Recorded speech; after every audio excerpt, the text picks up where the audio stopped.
Didik, ceramah, kuliah, dan sebagainya. Yang keempat, presentasi untuk penyusunan program. Presentasi ini untuk mengetahui program apa yang akan dikerjakan oleh kelompok atau organisasi tersebut selama satu periode program kerja. Yang kelima, presentasi untuk menambah wawasan. Presentasi ini disajikan dalam situasi yang tidak formal, seperti rajinnya dimanfaatkan untuk penyajian materi yang menyangkut human interest. Sekian yang dapat saya sampaikan, saya kembalikan lagi kepada moderator.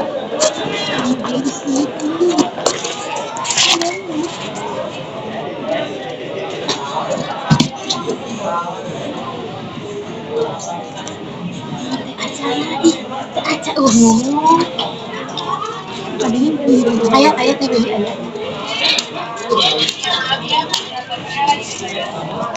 Anjir. Lagi toilet. Kitin aja, Mak. Maaf pada lagi ke toilet juga. Anjir. Aku pintar biar. Beli toilet.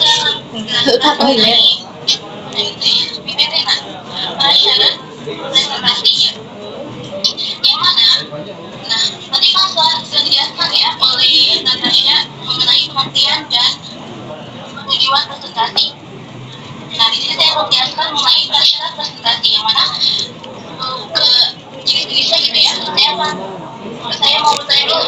Di sini ada yang sudah tahu apa itu?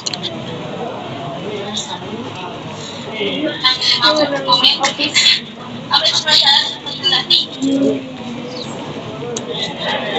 Ada yang coba?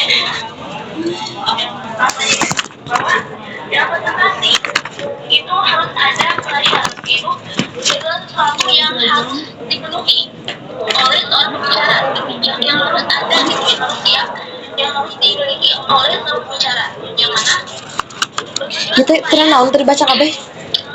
dalam apa ya, berbicara di muka umum itu bisa menyajikan pembicaraan yang Baik on cam. yang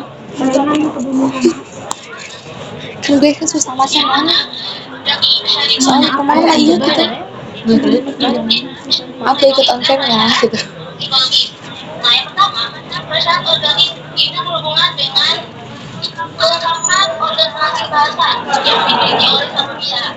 Yang mana dengan proses ini sangat menentukan dalam menghasilkan bunyi-bunyi bahasa sehingga menghasilkan bahasa yang jelas seperti intonasinya, aksennya maupun lafalnya.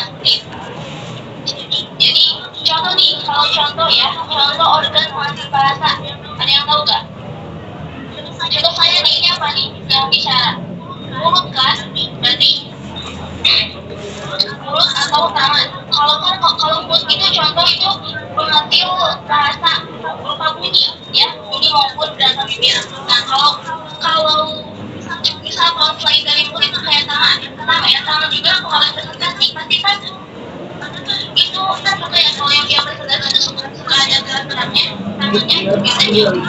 Jadi contoh perasaan organik berupa bahasa isyarat berupa bunyi tadi kan, berupa gerakan tangan yang apa ya, memberikan isyarat mengenai apa yang dijelaskan seperti itu. Contoh kan kalau misal teman saya bilang ini yang ngomong tentang gunung kan apa ya, gerakan apa sih membentuk ini ya. Ini contohnya itu contoh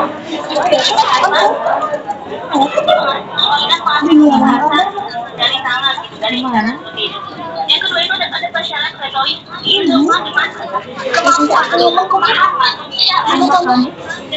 bahasa yang mana pembicara yang baik harus memahami kaidah-kaidah bahasa sehingga akan menggunakan bahasa yang efektif dan bagus. Itu kan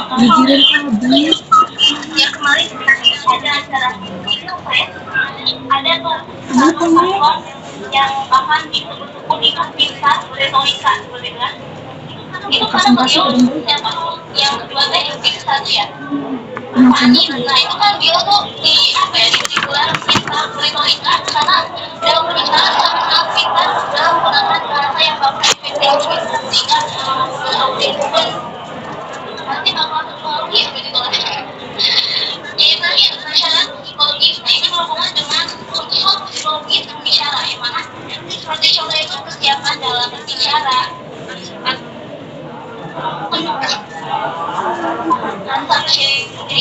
Abdi gancang teuing teh nyarios mana? Terutama yang harus perhatikan dalam masyarakat ini itu persiapan yang matang. Bulan IPS 5 itu nomor bergabung.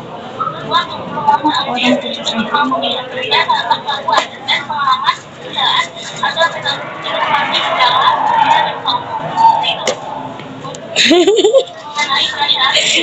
Di kamar baca grup si Aca pipis heula cenah capek. Khawatir si Najwa nu ketemu anak nya. Astagfirullahaladzim. Lu bari kieu di website.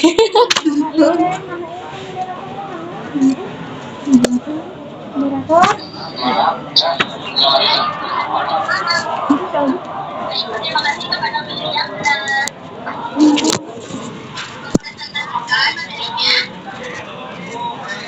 selanjutnya saya akan menyambungkan dari selanjutnya. Gue ya. Baik. Di sini saya akan menjelaskan poin C mengenai persiapan presentasi. Dalam bidang apapun, menunjukkan bahwa suatu keberhasilan dapat diraih manakala adanya persiapan yang baik. Demikian juga dengan presentasi. Dalam hal ini, persiapan dasar yang diperlukan untuk presentasi mencakup beberapa hal. Di antaranya adalah 1. Penguasaan terhadap topik atau materi presentasi. Pembicara yang tidak menguasai materi jelas akan ragu-ragu dalam berpresentasi, tidak punya rasa percaya diri, dan gugup ketika berpresentasi. Hal tersebut tertentu dapat menyebabkan kegagalan presentasi. Sebaliknya, seorang pembicara yang menguasai topik dan materi presentasi akan mampu menguasai diri, menguasai audiensi, dan lebih jauh akan mampu berpresentasi dengan matang. Oleh sebab itu, pembicara harus memiliki pengalaman dan pengetahuan yang memadai berkaitan dengan topik atau materi presentasinya. Kedua, penguasaan berbagai alat bantu presentasi. Alat bantu presentasi adalah peralatan yang digunakan untuk membantu kesuksesan suatu presentasi. Salah satu alat peraga yang paling banyak digunakan dalam presentasi adalah alat peraga visual. Alat peraga visual adalah benda-benda atau material yang diperlihatkan oleh pembicara kepada pendengar audiens sepanjang berlangsungnya pembicaraan.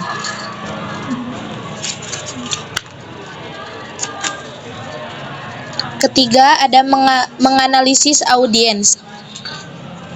Faktor lain yang harus diperhatikan ketika melakukan persiapan adalah menganalisis atau mengenali data presentasi calon audiens. Data calon audiens ini dapat dibedakan berdasarkan latar belakang, yaitu antara lain tingkat pendidikan, profesi, umur, dan pengalaman hidup, agama, ras, suku, dan tujuan mengikuti presentasi. Poin keempat, menganalisis lingkungan lokasi atau tempat presentasi. Suasana lingkungan yang dimaksud adalah suasana lingkungan perkotaan, perdesaan, atau di tengah kota yang bising. Logikanya, suatu lingkungan yang dipilih untuk presentasi akan mempengaruhi presentasi dan emosi dari peserta presentasi. Selain tempat yang berskala besar, lingkungan harus dikuasai oleh pembicara adalah lingkungan atau tempat dalam skala kecil seperti ruangan presentasi. Ruangan merupakan faktor yang sangat penting dalam presentasi. Oleh karena itu, pembicara harus menguasai ruangan presentasi guna dapat memilih strategi presentasi yang tepat, baik dalam hal kualitas suara maupun kualitas penyajian. Poin kelima, ada memahami tujuan akhir presentasi. Pemahaman atas tujuan presentasi akan menentukan strategi presentasi. Secara umum, tujuan ini bisa berbentuk untuk informasi, bisnis, hiburan, maupun meyakinkan pendengar. Sejalan dengan tujuan akhir tersebut, strategi pembicaraan akan berbeda antara tujuan yang satu dengan tujuan yang lain. Poin keenam, ada menguasai berbagai teknik presentasi. Penguasaan teknik ini akan mempengaruhi tujuan presentasi. Penguasaan teknik presentasi juga akan mendukung penguasaan audiens ketika presentasi, kejelasan dan keterpahaman presentasi, dan kemenarikan presentasi yang dilakukan. Oleh sebab itu, penguasaan berbagai teknik presentasi merupakan prasyarat mutlak untuk terampil berpresentasi. Sekian dari saya kembalikan kepada moderator.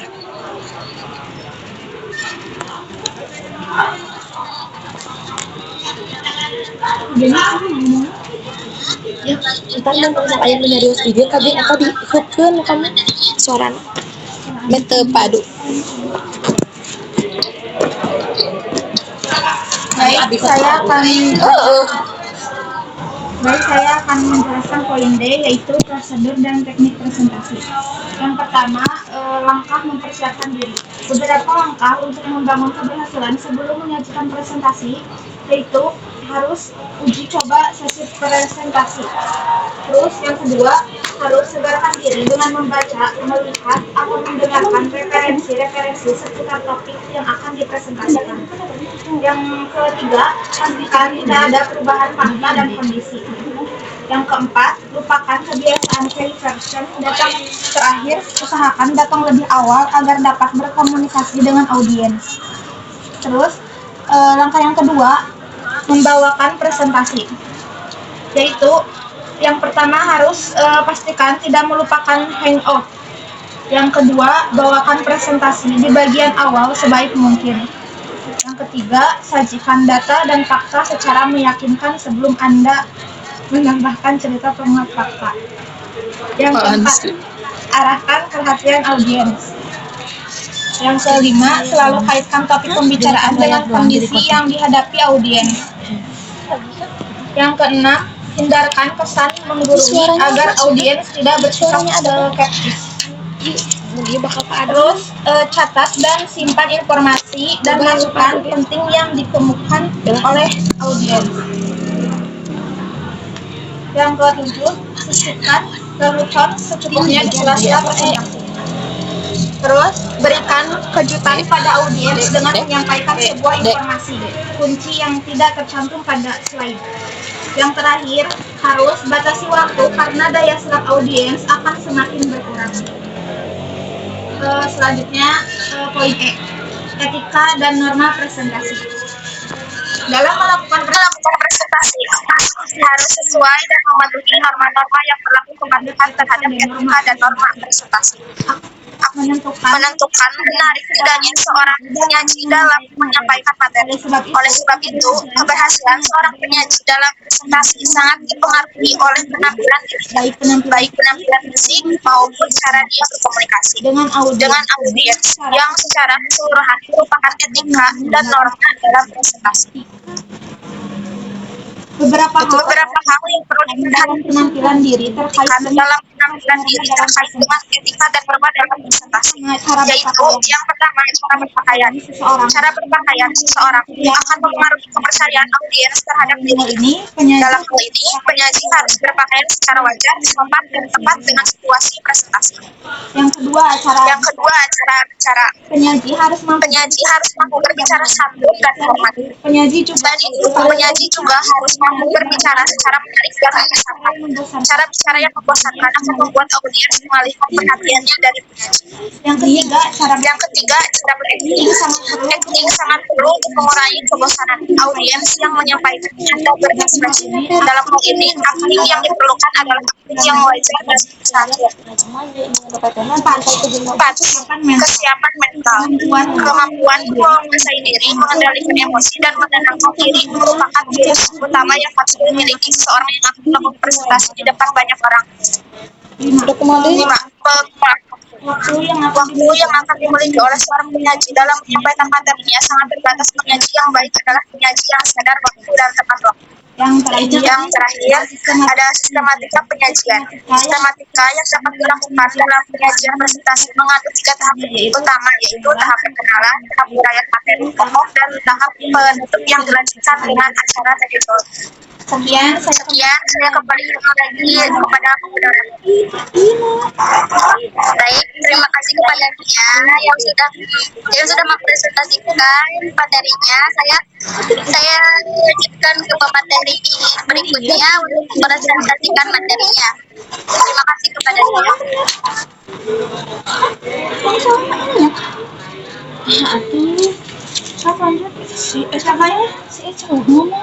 Selanjutnya saya kembalikan ke materi selanjutnya.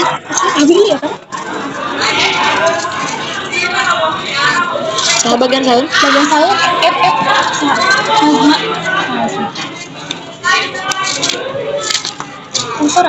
Anu beda nak mana wae? Udah beda. Tadi mami salah. Bener nih, yang tadi doang. Ini di PPT itu bener prosedur dan teknik presentasi. Bener, yang tadi saya doang yang lihat. Menulis. Naonnya. Jadi ini juga bener. Ini menulis. Tapi kan saya cara berpakaian jadinya mah. Ya ada aku bisa Abi bikin gitu. Cara bikin cara berpakaian. Bagian naon ada cara berpakaian. Etika. Gimana etika TJ? Iya teh. Nah, jadi ngacrut ya. Nah, ini ngajak iya kan? Iya, tuh cepet mana tuh? Orang panggilan aja. Mana itu? Suara dari mana? Si Aca ini udah ngomong. Ini bagian ini. Lagi mau. Ngajakan. Kasih Najwa di mana iya?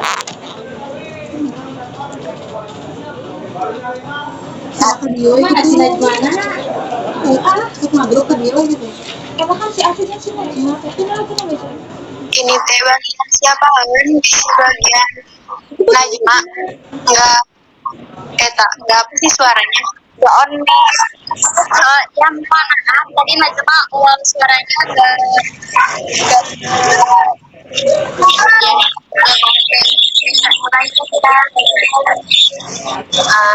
prosedur teknik presentasi yang pertama langsung mempersiapkan diri. Ada beberapa langkah untuk keberhasilan sebelum menjadikan presentasi. Yang pertama adalah uji coba presentasi. Yang kedua, sadarkan diri dengan membaca, melihat atau mendengarkan referensi seputar topik yang akan dipresentasikan. Yang ketiga, pastikan sudah ada pengetahuan fakta dan bukti. Yang keempat, melakukan terakhir, usahakan datang lebih awal agar berkomunikasi dengan audiens. Yang kedua, membawa presentasi beberapa penjajah presentasi. Pertama, jadi brief, pastikan tidak merupakan out. Yang kedua, bawakan presentasi di bagian awal sebaik mungkin. Yang ketiga, sajikan data dan fakta secara meyakinkan sebelum menambahkan temuan. Yang keempat, ambil perhatian audiens. Yang kelima, selalu carikan topik pembicaraan dengan kondisi yang dihadapi audiens. Terus, bicarakan kesan menggurui agar audiens tidak bersikap skeptis. Masih mana buku dah? Dan yang terakhir, kita memberikan secukupnya di kelas presentasi. Terima kasih. Baik, kepada mereka yang sudah presentasikan materinya, sudah. Nah, bagian iya teh. Udah ini teh. Pasti macam apa? Udah ini teh. Jenggena juga. Dan mohon maaf, yang sudah dipresentasikan oleh Nia sebelumnya. Selanjutnya sesi pertanyaan. Etika sih udah dia. Untuk selanjutnya itu materi dulu. Untuk selanjutnya materi yang akan dipresentasikan oleh materi selanjutnya. Saya persilakan. Oke, welcome back to me.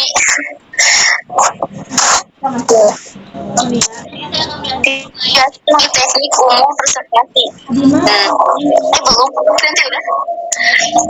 Yang mana? Dalam presentasi itu ada beberapa teknik yang harus dikuasai itu oleh oleh pembicara gitu, guna mencapai keberhasilan dalam presentasi gitu.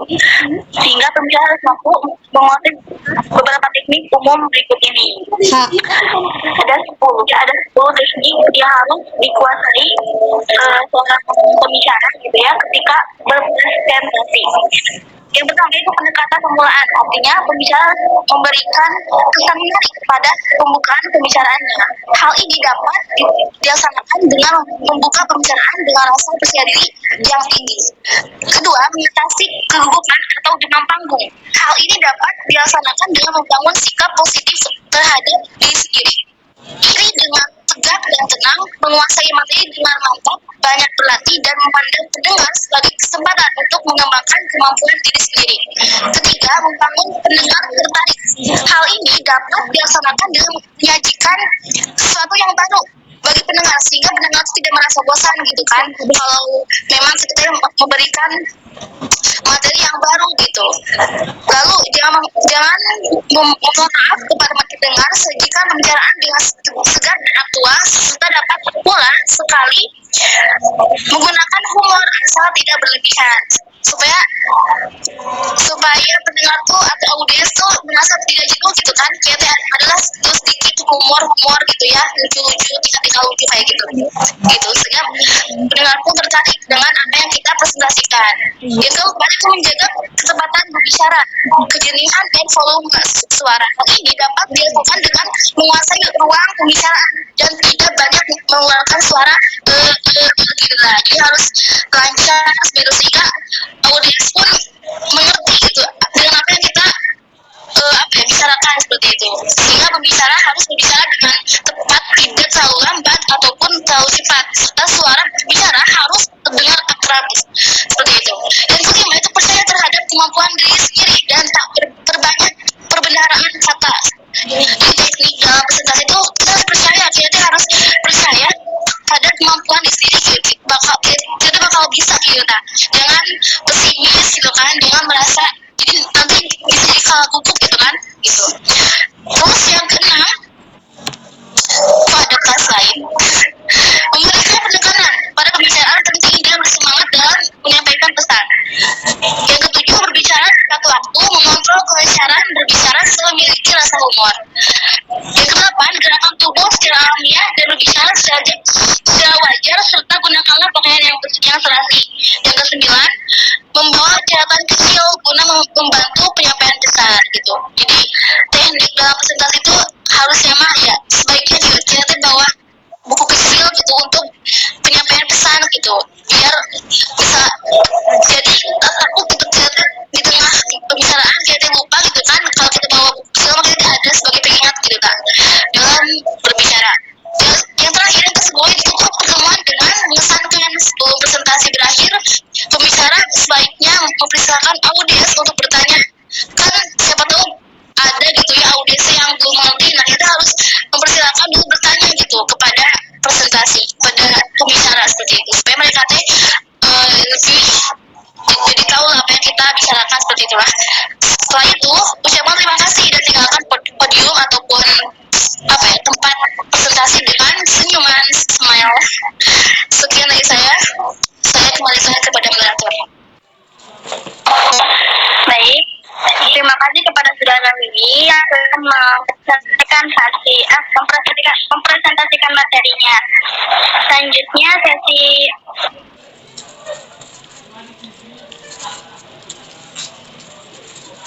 Selanjutnya saya lanjutkan ke materi selanjutnya yang akan mempresentasikan materinya. Saya silakan. Baik, terima kasih kepada moderator yang telah memberikan kesempatan kepada saya. Materi yang selanjutnya yaitu teknik praktis presentasi. Selain harus memperhatikan beberapa etika norma asal. Mikrofonnya tadi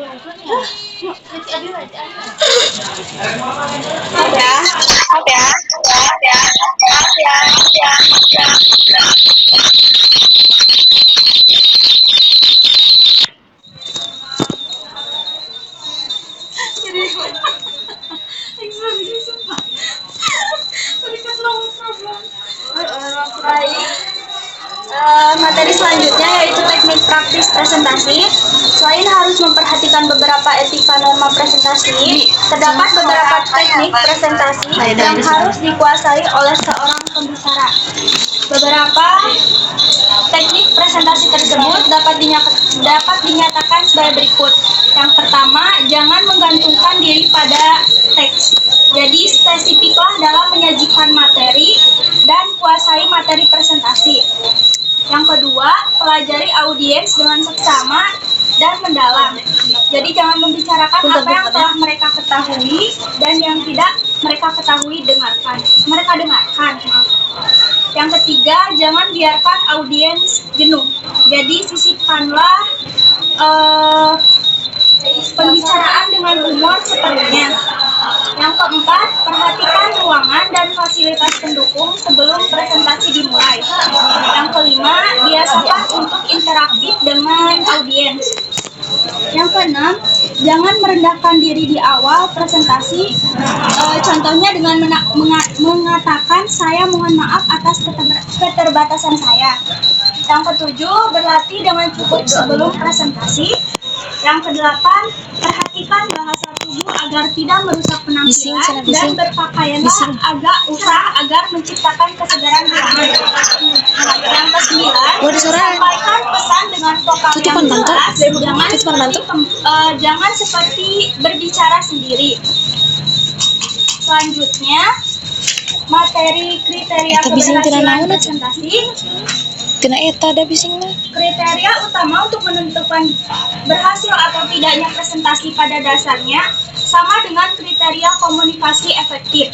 Kriteria tersebut dapat dijelaskan sebagai berikut. 1. Pengertian, yaitu suatu presentasi dapat dikatakan berhasil jika pembicara mampu meningkatkan pengertian pada diri pendengar. Pengertian di sini berarti penerimaan secara cermat dan isi stimulasi seperti apa yang dimaksud oleh pendengar. Yang kedua, kesenangan, yaitu suatu presentasi dapat dikatakan berhasil jika pembicara mampu menumbuhkan kesenangan dalam diri pendengar.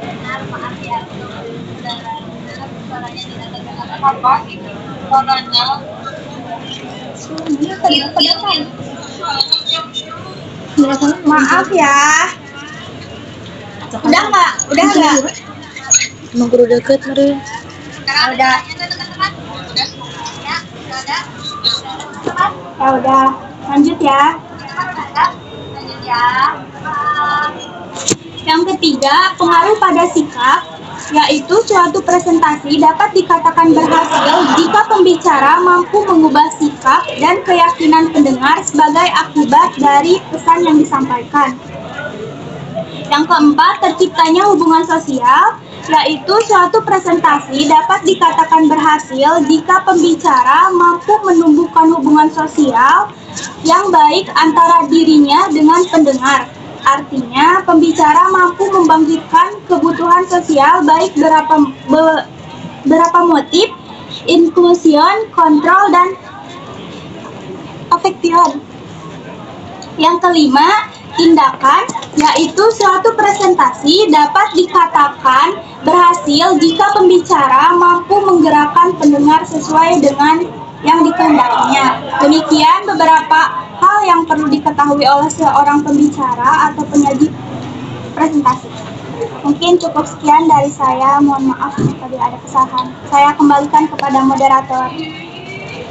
Oke, baik. Terima kasih kepada pemateri yang sudah mempresentasi.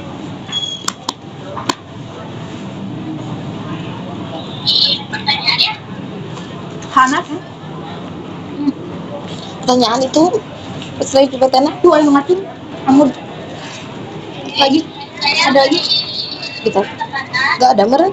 Udah, sampai terima kasih pemirsa. Tak ada sih pertanyaan gitu ya. Yang bertanya satu. Ulang karena terima kasih berarti. Ulang karena terima kasih. Sok. Kataku kan tadi kok. Enggak ada sana. Oh. Ini enggak ada sesi tanya jawab di foto ini ke makanan. Sesi tanya jawab gitu. Enggak, mana ada. Ada mau PPTHT buru-buru. Jadi udah Iya, engke di lamahan. Sok, aku nyari sini. Tulis dulu, ay. Mm-mm. Waalaikumsalam warahmatullahi wabarakatuh. Sebelumnya perkenalkan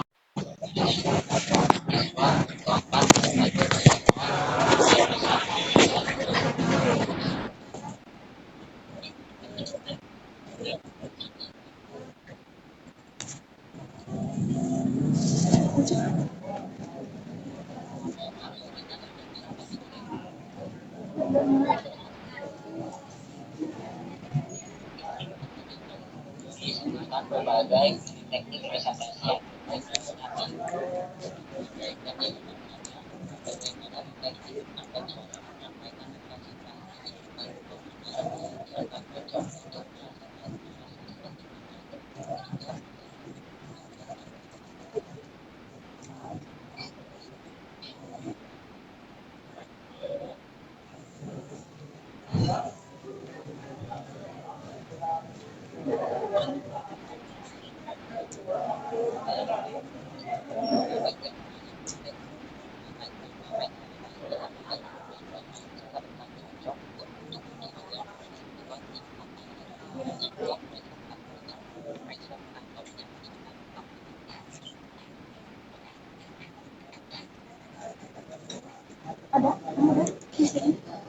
Kali ya.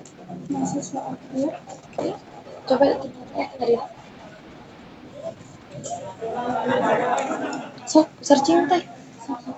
Mahasiswa akhir apa ya? Terus itu tinggalin. Belinda.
Gimana ya?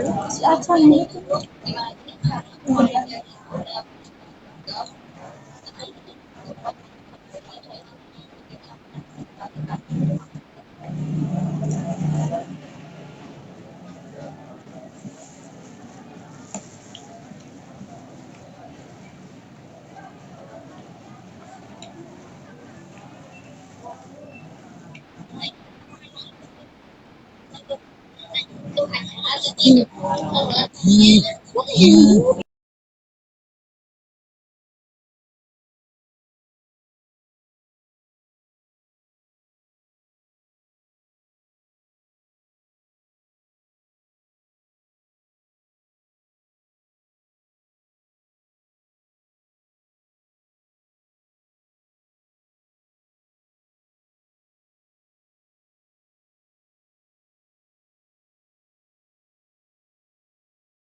Latihan presentasi secara mandiri. Latihlah berbicara tanpa membaca teks. Cobalah untuk menjelaskan konsep utama dengan kata-kata sendiri. Ini membantu meningkatkan kefasihan dan rasa percaya diri.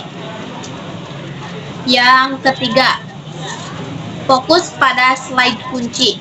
Ketahui slide mana yang paling penting dan pastikan dapat menjelaskannya dengan jelas dan detail. Yang keempat, tekankan pada pemahaman bukan hafalan. 7%. Daripada menghafal setiap kata di slide, fokuslah memahami pesan di baliknya. Hal ini membuat Anda lebih fleksibel dalam menjelaskan dan tidak bergantung pada teks. Yang kelima, merekam diri. Coba rekam diri Anda saat latihan presentasi, kemudian dengarkan kembali untuk mengevaluasi bagian mana yang perlu diperbaiki. Demikian, teknik ini akan lebih cepat menguasai materi presentasi dan tampil lebih percaya diri saat menyampaikan. Sekian yang dapat saya sampaikan. Saya kembalikan kepada moderator.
Oke.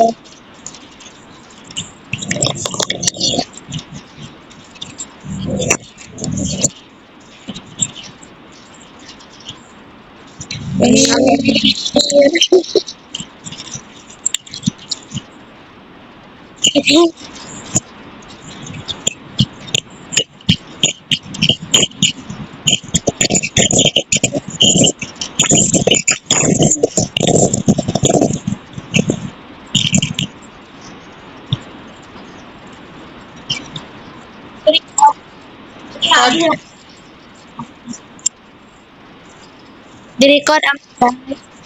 Direcord.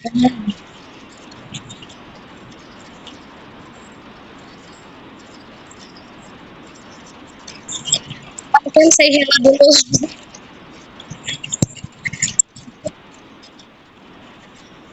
Gas. Yang paling kayak itu guys.